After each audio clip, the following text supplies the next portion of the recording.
Alright everyone, I thought it was time to talk about an interesting observation that I've made over the last couple of years. It really, in the last 6 months, it's really taken off. And that's that something is beginning to form, especially on YouTube, but also on other sites, and it appears that there's a new type of political bloc that's actually taking form as the paradigm shift continues. The old establishment is under more and more stress, and sort of the alt media, alt entertainment begins to rise up with more and more fervor, especially, again, on the internet. That's basically where it's taking place. Now, first, let me tell you that when the establishment goes after the internet, they're just trying to scapegoat it. The internet isn't what caused the paradigm shift we're under right now, where neoconservatism and neoliberalism are sort of losing favor because they never solve anything. It's would have begun waning anyway. The internet has just made it, I think, more potent and more, personally involved. Like, people can actually take part in the paradigm shift much more readily than they could maybe in the cable era, or certainly like in the era of radio, black and white TVs, AM, the telegraph, going back, the development of the printing press, but 90% of the population is not even literate, so it's being driven by a handful of people. In every past paradigm shift, technologically not driven, but at least entangled, only a small group of people ever really made use of it. For instance, again, printing presses developed, but most people are illiterate, so a small portion of users, as opposed to the general population. It's basically the intelligentsia of the era, and that continues for some centuries.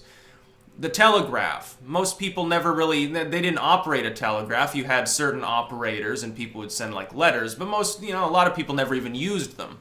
They never had any reason to use them. It's still send a letter with a stagecoach, basically. The development of radio, most people didn't set up a radio tower on their barn or something. TV is controlled increasingly by a small number of companies. It was centralized technically to begin with. There were a few hundred firms ever. Most people were never involved with them, even public access. Most people don't use that either. They don't have the capability technologically. But most people in the world today have internet access. It's the majority of the world's population, even in countries that are underdeveloped. And so it's there's more participation by literally billions of individuals. It's cross-cultural as well for the first time. It's actually totally globalized, but it's not globalism, it's actually its opposite. Globalism is involuntary, and what I see rising is a creator's bloc, if you will. That is, groups of people that primarily have come together to create content, especially of a political and social nature, regardless, honestly, of their actual ideological backing. That is, the primary central purpose, the importance they're giving is creating material and engaging in conversation. It's an anti-censorship bloc to a severe degree. In that sense, it's beyond even libertarianism. Like, it's fanatic in its anti-censorship content. Now, it's against the concept of abuse, whether from a left or right perspective on what specifically abuse is. Is it corporate? Is it government? Is it both? Is it the evil, bigoted right wing, like an alt-righter? Is it like, evil socialist, communist? Who's trying to abuse you? But it's not an authoritarian movement, even among the alt-right. And the alt-right is definitely part of it.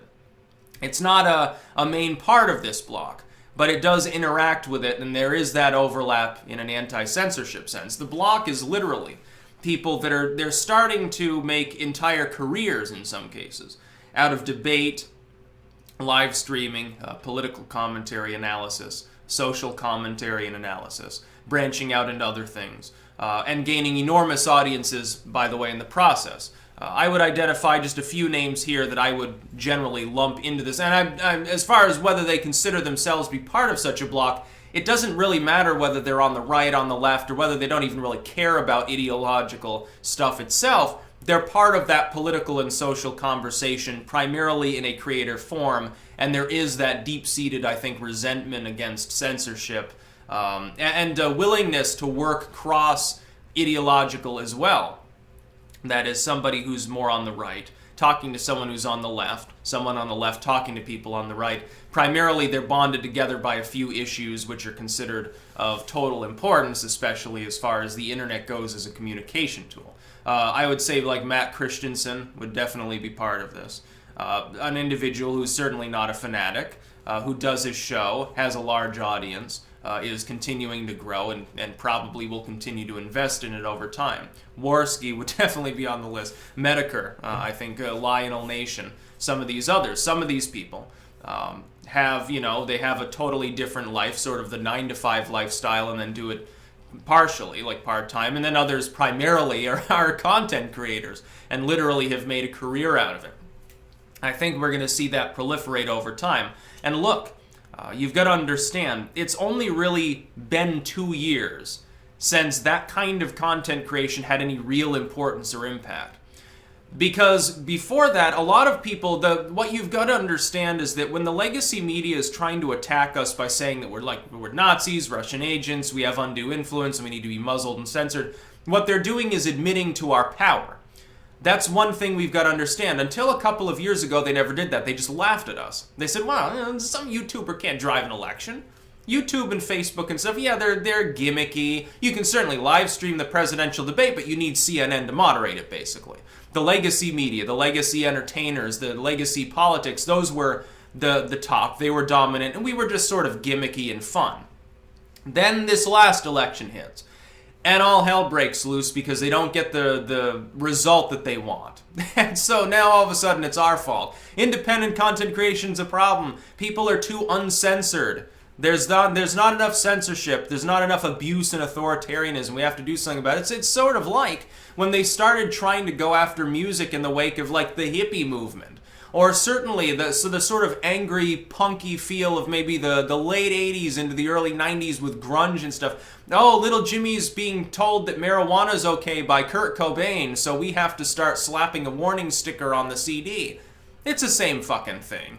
Only now there are too many people, I think, opposing them with too much collective power and influence for them to actually pull it off, which is why they're worried. They're trying to convince the normies of society that somehow there's a compelling reason to take the greatest tool of human communication and basically throw it in the trash because a handful of corporations and politicians have to sit there shitting their pants in dismay that they can't always get their way. They're held accountable. Oh no, people are participating in a democratic manner as far as human opinion goes. Worldwide, it's influenced by other countries. They're sitting there saying, "Ooh, Russians shouldn't be allowed to interact with US-based content for some odd reason." Anyone else can. A US citizen can weigh in on how evil Putin is. That's fine. But if someone says, "Oh, well, Obama was basically stupid," and they're a Russian, "Oh, they're trying to influence our political system." This is spy versus spy Cold War nonsense as well. But thankfully, we have a rather large and growing bloc that is specifically, centrally allocated to simply creating and discussing things. Not even necessarily with a personal bias in many cases. It's primarily just content creation for content creation's sake in some cases, I think. And I think that's a good thing. It doesn't mean inauthentic. They're certainly going to have everyone who would be making that sort of content has their own opinions.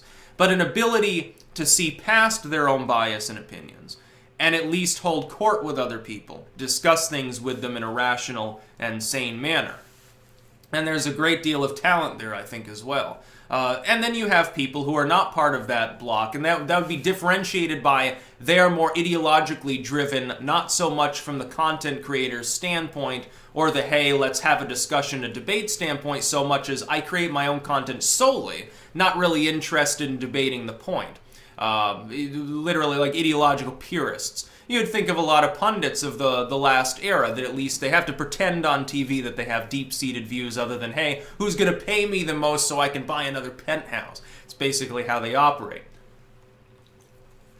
And you see those inauthentic shills for what they are when you ruminate on the idea of someone who's like a mainstream pundit working for a multimillionaire corporation, calling Andy Worski out for taking super chats while talking to Richard Spencer. Oh no, he made a few grand or whatever in a few hours doing a live stream that involved Richard Spencer, but it would be okay if he were MSNBC and he were making hundreds of thousands in ad revenue over the course of a 60-minute interview with Richard Spencer on the lamestream cable news. That would be okay. Nobody would say that was a problem.